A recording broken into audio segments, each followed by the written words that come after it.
Hey, yo, what's going on with it once again? Bros, women, bronies, and pegasisters is the one, Neil, and of course, Mr. Nintendo Sony Free 2011 8K Crystals Guide 2009. Of course, you guys enjoyed the video before it began. Definitely check out freenetwork.com. Of course, open up the and if any people want to press the channel, banner, design, and/or picture design and/or drawn for you, I will put their links in the description box below to their freenetwork.com. Of course, like I just said before, to their YouTube channel page, and of course, their official home website. If you want to check them out, give them a go, or just Google them if you want. Best partnership I ever had. And without further ado, let's get to this in 3, 2, 1. Here we go. So today, as you read the title of Above and Below, or in the annotation somewhere in the annotation will probably tell you to cut to the, you can cut away from the, what's it called, the intro I just did. So this was a really super interesting title I read about 2 days ago. I read it on Wednesday. I read more than Thursday. As most of you people know, I didn't do a video at all on Thursday. First time in about 4 to 5 months, I actually cut out a break for about 3-4 days or maybe a week off of YouTube. Because, personal real life stuff, especially, like I said, my body was literally just shot down, man. Work was super just, not depressing, but super stressful for me. I couldn't do it at all in the slightest. And like I said before, I might do a 2-parter on this. So, yeah, this was a really interesting article. I'm sorry, I apologize. And like I said before, I apologize. I'm sorry I didn't do any extra videos. Maybe, needed a break from me. Some of you might, maybe loyal subscribers or unloyal, needed a little bit of a break from me. And I needed a little bit of a break from YouTube land to reality, because in reality, sometimes it's great. Thursday was just one of those days my life was complete, just utter crap at that time. I'm sorry, it just was. But it's all better now. It's Friday now. This probably won't be posted till Saturday, Sunday. And yeah, so this is what the title says and what the title of this video is going to be. So it belongs to this dude. It says, quote, will technology ever make Pokemon possible in real life? And I talked about this about late 2013 or last year, 2014. What would life would be like if Pokemon was real? And if it was in our world of reality. I got a good 40, 50 views on that. I think it was last year or the year before. I'm not sure when I did it. If I find the video, I'll post a link down below if I remember seeing it. And I remember I did post that video. I don't know if it was here or my criticism guide channel. I'm not sure. And this was from Lemony Tuskayumi, and I'll put the link to the article up here if you want to check it out, or right here, or on my face, somewhere around this video, and in the description box, of course. And it says, Upvote, 31 upvote. Oh, upvote, that's what it said. I thought it said some German name. 31 upvotes by Kevin Wang Sheng Gwen, anonymous Quran user, or more. The short answer here is absolutely no, but I know that this is not what you want to hear. In order for Pokemon to exist, there have to be a few criteria that must be met. Number one, in order to keep the term pocket monsters, he says in quotation marks, I forgot to say end quote earlier, end quote, one must assume that they must fit in a pocket by the user of Pokeballs. The development of Pokeballs, or Pokeballs, however you want to pronounce it, I'm going to be a judge Nazi, grammar Nazi on this, must arrive before or sooner of the creation of Pokemon to prevent them from just being called monsters. Assuming genetically mutating certain animals resembling Pokemon is legal and entirely possible, of course, it will always be impossible for the attacks of these mutants to do what they are capable of in the video game. The laws of physics certainly prevent something like psychic or levitating Claydol, for instance, be crazy. The development of Pokeballs must be impossible if we examine in the right way. We know 2 things about Pokeballs. Number one, we know that they shoot a small wave of red light. And we know that the only way to open when releasing or catching new Pokemon is that way. We can also assume for a few more facts that the Pokeballs cannot be used again after Pokemon break free or burn back into the wild. And the Pokemon are converted into energy of some kind of shield, some kind of when entering.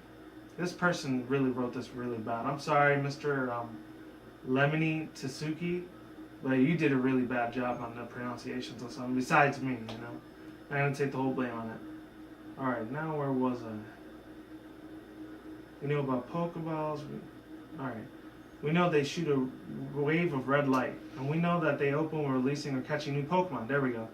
We can also assume a few more that the Pokeballs cannot be used again after a Pokemon breaks free or is released into the wild. And sorry for the barking background as usual, I can't do jack diddly squat on that because neighbors out there are crazy. Alright, so there must be a device inside the Pokeballs which store data into containing how to resemble a Pokemon. Real bad like grammar there, buddy, I'm sorry. Pokemon from energy. Yeah, to how reassemble a Pokemon from energy. There are two problems with this. We cannot feasibly create a memory chip small enough to fit a Pokeball which contains enough data to reassemble each atom exactly in a way that it is before with the conversion without a hypercompression, and this may or may not create complications occasionally which could cause radioactive decay on a molecular level due to the insufficiencies of the hypercompression. This would render a Pokeball as an impractical method of storage for biological mass. Sounds about right. I don't know. I'm not really a geologist or physicist or someone from Stanford or Harvard. I'm just coming this off the top of my head and I'm reading it, so bear with me. And keep that in mind. Additionally, it requires a substantial amount of energy to convert mass into energy and vice versa. If the Pokemon are not stored into the form of energy, they would weigh exactly around the same weight as they would outside of a Pokeball. Again, this would render the use of Pokeballs for conventional travel impractical unless you want to haul around a 460 kg Snorlax everywhere. And nobody wants to do that. They would break the hell out of their back if they did that type of attempt of a physical labor that way.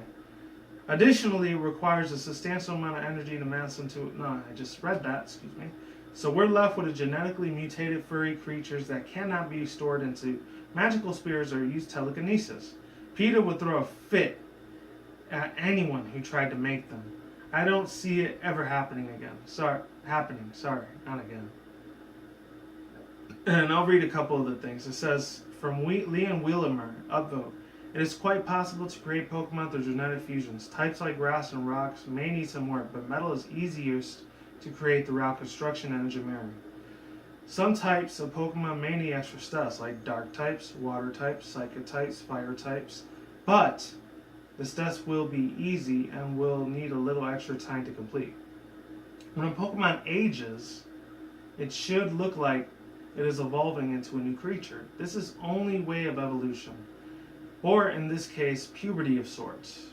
So, could exist without lots of work to create all of them. Everstones could be possible if it contains something to prevent it from looking older, like Proactive or Zits. Containing them is actually quite easy if you think of the others capture devices of the Pokemon world. Like with Pokemon Rangers, and best of all, like on the ranch. That doesn't make sense at all, but whatever. By this I mean mind control and domestication. That's kind of bad. I'm not really for that. I'm kind of against it. While domestication would be for a little bit medium-sized Pokemon most of the time, mind control would be for the big ones like Onix and Tropius, or Trophius as some people say. All would probably be able to buy at the pet shop, but the ones who aren't, most likely to be because of aggressive behavior or poisonous toxins, would be found in zoos and aquariums. Pokeballs will not be possible unless you create a mini wormhole that moves from creatures into a safe box of sorts. And then to pinpoint a mini wormhole in the creature, and then it will probably bring back to you. That could cause fractures in the Earth's magnetic core. Will probably be the only use for the very rich and powerful and the highest of political groups. Feeding may be easier more than you think. If you fuse two animals who like plants, it will become a herbivore. Same thing with two animals who like meat. A carnivore will form. Two separate digestive diets combined could either create an omnivore or it will likely be heterary. One of its stronger than the normal overpowers. It's creating one of its primary. Feed would have to be provided, and it would probably have been in the form of hay, chicken, breast, herbs, and berries. Or bread, herbs, and berries. Excuse me, sorry for that mistake. Cleaning up may be a little bit more difficult though, and hygiene must be used appropriately. Some just might require a dustpan and a broom, while others may require something like a garbage truck. Not fun times, people. Habitats, though, would have to be outfitting to the creature's type. By this I mean if you put a Magikarp in water, or else it would die, and a Charizard might act like Godzilla with a heated lamp of sorts. For habitat ideas, refer to the book of Dragonology. While it looks like they are designed like dragons, you could use it for Pokemon as well. Just a bit of differences, or however you see fit. Poaching and killing them would be outlawed for animal cruelty, but because of out of the 100 people, most of them would want to buy money for this idea. Selling and breeding Pokemon shouldn't be outlawed because if you didn't, you would never make others happy. Any good legal profit, in some cases, this should be the answer to your questions in full, and the side questions along with it. And it says no, humanity should never create legendary Pokemon because we could create more natural disasters or problems every day. Pokemon should never be used as a wartime weapons here. Well, we already saw that with X and Y with the Great Pokemon War. Now, did we, people? Unless you didn't play it. If you didn't play it, then I don't know what to say to you guys. This means they cannot attack any human or fellow Pokemon because if they did, I know that little kids will try to create gyms and battles and such, like when a dog is fighting, with dog fighting. And then there's a lot more other people that did a whole bunch of other answers and questions, responses. My overall thoughts, views, and opinions for this, ladies and gentlemen, the world would be almost in a natural disaster if Pokemon ended up being like a technological phase. Even though I did say in my previous video a long time ago, about a year or two ago, when I did that what if Pokemon were in our world of reality video, I'd have to say that, and I remember I was going over through transportation, surfing, natural cultures, farmings. The farm industry would get a lot more bigger than it is now. There would be a lot more cleaner populations and all that. I know I said that in my previous video. Just check out the old video. If I find a link below, I'll be sure to put it down here in the annotations, my older video. I will tell you this, another thing that will make it very bad if Pokemon were end up being a technological phase, like the Pokeball. I mean, if you see it's like $300, Poke dollars. I don't know if $300 or Poke dollars, maybe it's $3.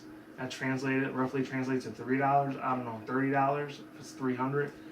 You see how much those are. In the world of reality, if technology like that exists, look at, not trying to get too deep, and look what happened last year when they tried to make Oculus Rift with the whole thing with Sony. They're trying to buy big giant CEO corporate companies like Google, Yahoo, Facebook.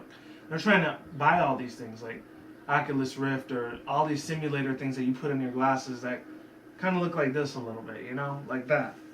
You know what I'm talking about. Or this thing like earlier this year in January when they did CES over here in Vegas when they were showing that big giant thing. Shout out to EW Network. Now he talked about it. Etika. He was talking about this giant Mad Catz this Mad Catz video game controller. I even did a review on it, saying how amazing as hell it was. I think it would be like $700-800 or $300 at the cheapest, and it was able to reassemble itself like transform like.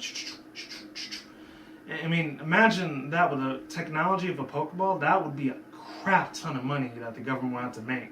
A huge crap ton they would have to make. Imagine the Master Ball. That thing would probably be $8-10 billion to buy. So only the rich and powerful people that are on this world, they'd be the only ones that are able to purchase it. Kind of sucks ass for the rest of us, unfortunately. And as far as PC go, you know, PC's already advanced as it is, but if it gets even more advanced to holograms and digital transmissions and all this transcendence type of like multiverse theories with scientific theories and all that, and motions, laws of physics, etc. The list goes on. It's either going to be really good or really bad. So it depends on how us as humanity, as people, treat them. If they were into our world of reality, it'll be crazy. It gets a lot more deeper meaning, but I'm not going to get too emotional on it because I'm going to cry for you people because it's kind of weird doing that in front of a camera and I'm talking about myself. But I'm still talking to you guys. I still love you subscribers and main viewers. You're amazing. And I'll link to this giant article and the questions and answers in the description box below and the annotations over here. And peace out once again. bros, women, bronies, and pegasisters. I will see you when I see you. You guys have a good day, have a good night, wherever around the world. Don't just smoke weed at the same time. Don't take the reckless. Keep it calm, keep it cool, keep it chill, keep it collective out there. And until then, that's it, guys. Peace out, ladies, and goodbye. Stay tuned. More videos coming soon. Brand new videos on the channel almost every single day. You guys take it easy, stay safe, be easy, be you, do yourself, all that good stuff. And take it easy out there. And I will talk to you guys soon, alright? Take it easy. I'm out like sauerkraut. See you guys around. I'm out of here. Look out for more future content on this channel, alright? I'll see you guys in the future. And take it easy, everyone. Goodbye.